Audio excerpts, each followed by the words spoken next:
सत साहिब भाइयों और बहनों, चौथे अध्याय में श्री कृष्ण अर्जुन को दिए जा रहे दिव्य ज्ञान के आदिकालीन उद्यम को प्रकट करते हुए उसमें उसके विश्वास को पुष्ट करते हैं।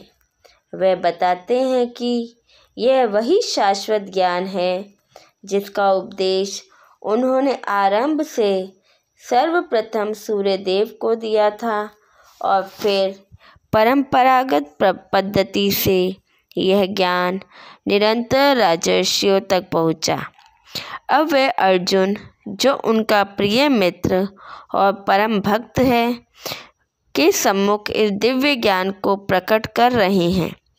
तब अर्जुन प्रश्न करता है कि वह श्री कृष्ण, जो वर्तमान में उनके सम्मुख खड़े हैं, वे इस ज्ञान का उपदेश युगों पूर्व सूर्यदेव को कैसे दे सकते हैं। इसके प्रत्युत्तर में श्री कृष्ण अपने अवतारों का रहस्य प्रकट करते हैं। वे बताते हैं कि भगवान अजन्मा और सनातन है, फिर भी वे अपनी योग माया शक्ति द्वारा धर्म की स्थापना के लिए पृथ्वी पर प्रकट होते हैं, लेकिन उनके जन्म और कर्म दिव्य होते हैं और वे भौतिक विकारों से दूषित नहीं हो सकते। जो इस रहस्य को जानते हैं, वे अगाध श्रद्धा के साथ उनकी भक्ति में तल्लीन रहते हैं और उन्हें प्राप्त कर फिर इस संसार में पुनः जन्म नहीं लेते। इसके पश्चात इस अध्याय में कर्म की प्रकृति का व्याख्यान किया गया है और कर्म, अकर्मण्यता तथा वर्जित कर्म से संबंधित 3 सिद्धांतों पर चर्चा की गई है। इनसे विदित होता है कि कर्मयोगी अनेक प्रकार के सांसारिक दायित्वों का निर्वहन करते हुए अकर्मा की अवस्था प्राप्त कर लेते हैं और इसलिए वे कार्मिक प्रतिक्रियाओं में नहीं फंसते। इसी ज्ञान के साथ प्राचीन काल में ऋषि मुनि सफलता और असफलता, सुख दुख से प्रभावित हुए बिना केवल भगवान के सुख के लिए यज्ञ के रूप में कर्म करते थे। यज्ञ कई प्रकार के होते हैं और इनमें से कई यज्ञों का उल्लेख यहाँ किया गया है। जब यज्ञ पूर्ण समर्पण की भावना से संपन्न किए जाते हैं, तब इनके अवशेष अमृत के समान बन जाते हैं। ऐसे अमृत का पान करने से साधक के भीतर की अशुद्धता समाप्त हो जाती है। इसलिए यज्ञों का अनुष्ठान पूर्ण निष्ठा और ज्ञान के साथ करना चाहिए। ज्ञान रूपी नौका की सहायता से महापापी भी संसार रूपी कष्टों के सागर को सरलता से पार कर लेता है। ऐसा दिव्य ज्ञान वास्तविक आध्यात्मिक गुरु से प्राप्त करना चाहिए, जो परम सत्य को जान चुका है। श्री कृष्ण गुरु के रूप में अर्जुन से कहते हैं कि ज्ञान की खड़ग से अपने हृदय में उत्पन्न हुए संदेहों को काट दो, उठो और युद्ध लड़ने के अपने कर्तव्य का पालन करो।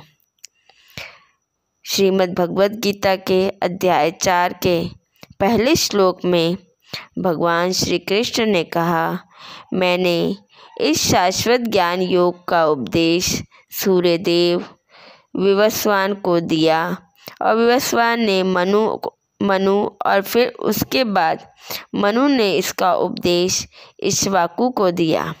हे शत्रुओं के दमन करता, इस प्रकार राजर्षियों ने सतत गुरु परंपरा पद्धति द्वारा ज्ञान योग की विद्या प्राप्त की, परंतु अनंत युगों के साथ यह विज्ञान संसार से लुप्त हो गया प्रतीत होता है। उसी प्राचीन गुण योग ज्ञान को आज मैं तुम्हारे सम्मुख प्रकट कर रहा हूँ, क्योंकि तुम मेरे मित्र एवं मेरे भक्त हो। इसलिए तुम इस दिव्य ज्ञान को समझ सकते हो।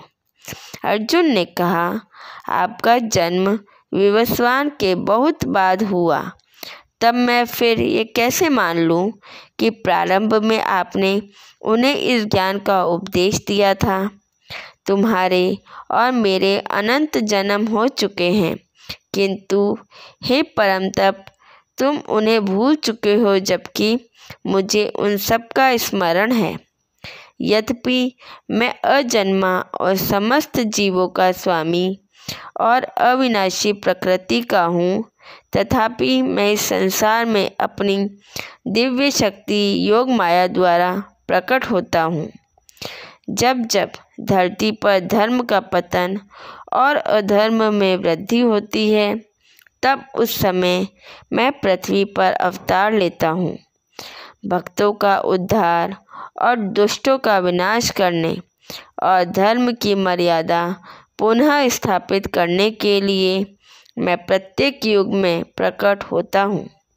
हे अर्जुन, जो मेरे जन्म एवं कर्मों की दिव्य प्रकृति को जानते हैं, वे शरीर छोड़ने पर संसार में पुनः जन्म नहीं लेते, अपितु मेरे नित्य धाम को प्राप्त होते हैं।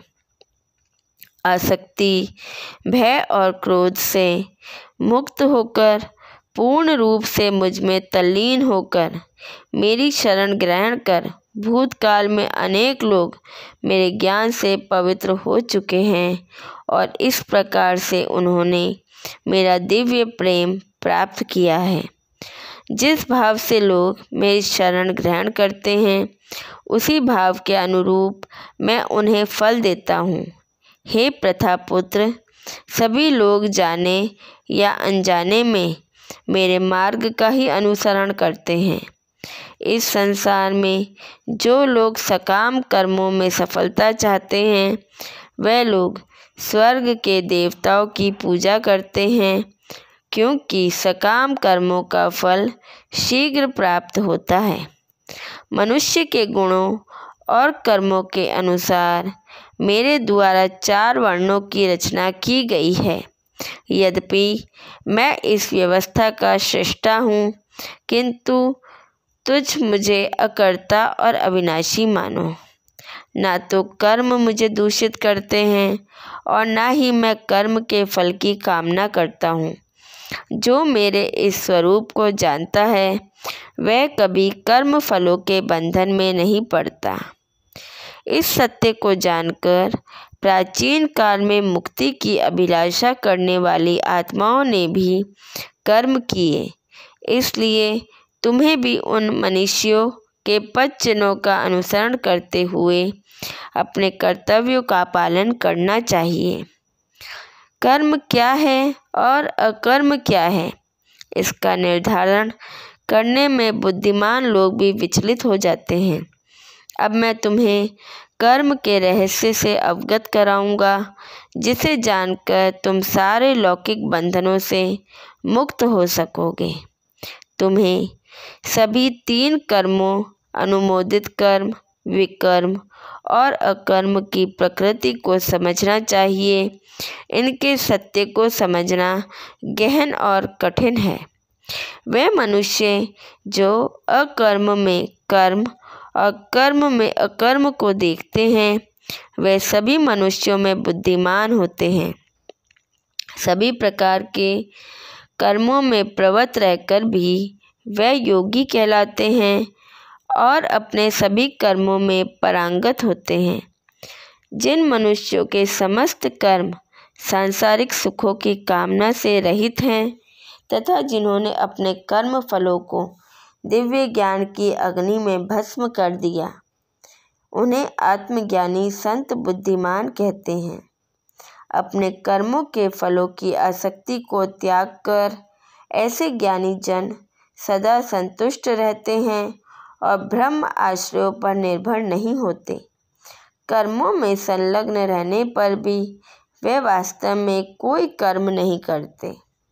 ऐसे ज्ञानी जन फल की आकांक्षाओं और स्वामित्व की भावना से मुक्त होकर अपने मन और बुद्धि को संयमित रखते हैं और शरीर से कर्म करते हुए भी कोई पाप अर्जित नहीं करते। वे जो अपने आप स्वतः प्राप्त हो जाए उसमें संतुष्ट रहते हैं, ईर्ष्या और द्योत भाव से मुक्त रहते हैं। वे सफलता और असफलता दोनों में संतुलित रहते हैं। वे सभी प्रकार के कार्य करते हुए कर्म के बंधन में नहीं पड़ते। चौथे अध्याय के 23वें श्लोक में भगवान श्री कृष्ण कहते हैं, वे सांसारिक मोह से मुक्त हो जाते हैं और उनकी बुद्धि दिव्य ज्ञान में स्थित हो जाती है, क्योंकि वे अपने सभी कर्म यज्ञ के रूप में भगवान के लिए संपन्न करते हैं और इसलिए वे कर्मिक प्रतिक्रियाओं से मुक्त रहते हैं। जो मनुष्य पूर्णतया भगवत चेतना में तल्लीन रहते हैं उनका हवन ब्रह्म है, हवन सामग्री ब्रह्म है और करछुल जिससे आहुति डाली जाती है वह ब्रह्म है। अर्पण कार्य ब्रह्म है और यज्ञ की अग्नि भी ब्रह्म है। ऐसे मनुष्य जो प्रत्येक वस्तु को भगवान के रूप में देखते हैं वे सहजता से उसे पा लेते हैं। कुछ योगी सांसारिक पदार्थों की आहुति देते हुए यज्ञ द्वारा देवताओं की पूजा करते हैं। अन्य लोग जो वास्तव में आराधना करते हैं वे परम सत्य ब्रह्म रूपी अग्नि में आत्माहुति देते हैं। कुछ योगी जन श्रवण आदि क्रियाओं और अन्य इंद्रियों को संयम रूपी यज्ञ की अग्नि में स्वाहा कर देते हैं और जबकि कुछ अन्य शब्द आदि क्रियाओं और इंद्रियों के अन्य विषयों को इंद्रियों के अग्नि रूपी यज्ञ में भेंट चढ़ा देते हैं। दिव्य ज्ञान से प्रेरित होकर कुछ योगी संयमित मन की अग्नि में अपनी समस्त इंद्रियों की क्रियाओं और प्राण शक्ति को भस्म कर देते हैं। कुछ लोग यज्ञ के रूप में अपनी संपत्ति को अर्पित करते हैं। कुछ अन्य लोग यज्ञ के रूप में कठोर तपस्या करते हैं और कुछ लोग यज्ञ के रूप में अष्टांग योग का अभ्यास करते हैं और जबकि अन्य लोग यज्ञ के रूप में वैदिक ग्रंथों का अध्ययन और ज्ञान पोषित करते हैं, जबकि कुछ कठोर प्रतिज्ञाएं करते हैं। कुछ अन्य लोग भी हैं जो बाहर छोड़े जाने वाली श्वास को अंदर भरी जाने वाली श्वास में, जबकि अन्य लोग अंदर भरी जाने वाली श्वास को बाहरी श्वास में रोककर यज्ञ के रूप में अर्पित करते हैं। कुछ प्राणायाम की कठिन क्रियाओं द्वारा भीतरी और बाहरी श्वासों को रोककर प्राणवायु को नियंत्रित कर उसमें पूरी तरह से आत्मसात हो जाते हैं। कुछ योगी जन अल्प भोजन कर श्वासों को यज्ञ के रूप में प्राण शक्ति में अर्पित कर देते हैं। सब प्रकार के यज्ञों को संपन्न करने के परिणाम स्वरूप योग साधक अपनी अशुद्धता को शुद्ध करते हैं।